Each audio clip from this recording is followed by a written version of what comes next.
La pagina di Morch live a Caberizzi, manca incipit come sempre. Alla mattina al bar della Stassiu, Lasetti, eccetera.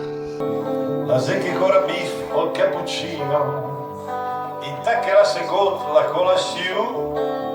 la danno già da l'eco al bugiardino. E quando eri sulle pagine di Morch, che le ordinanze compagni di figurine, a che sempre che dice, ma sai che molti, che ma sì che sta alla fuori casine, ma se lo esti in giro ieri col motorino, ma il lui che mi malava i prescuori,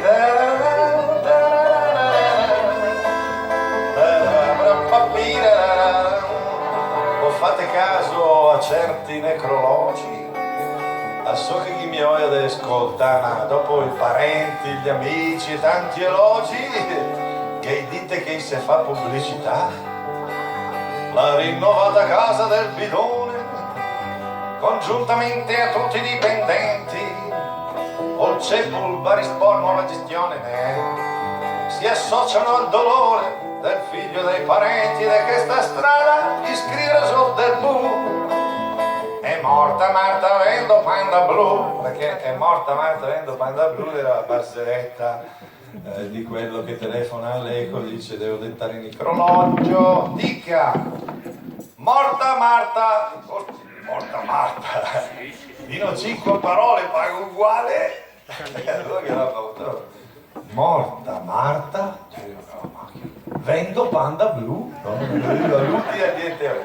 In realtà quando abbiamo fatto il CD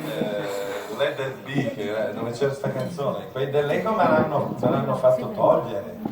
perché era offensivo e mi hanno fatto mettere i Vardaleco infine al monte là, poi dice le proprie morla si passava, ancora la patente. E dopo va avanti e dice Dio te me fosse una grignadina se arden c'era i cari trapassati, perché il ritrazzo adesso facciamo sulla cinquantina, ma beato lui l'è crepata 100 anni suonati, e in questo caso non nomi la compagna o del suo non che era al suo paese, Ginetto sempre Boni detto il rogna è andato finalmente in paradiso e il mangia il pade oris de là le meista che a polenta e baccalà le meista che o quando un serventa o quando un dis de sentes di carete ma vedere più di ramo d'una santa le morchelon che l'ho di barzellette che sarei poi io perché tutti volte che ne fa la televisione che ti studio da serissimi dici è belli so barzellette te l'avrei qualche volta in televisione che là con la chitarra con la barba qua c'è anche tocca a fare che mia sorella perché so bene in queste situazioni le mie sai quando succederà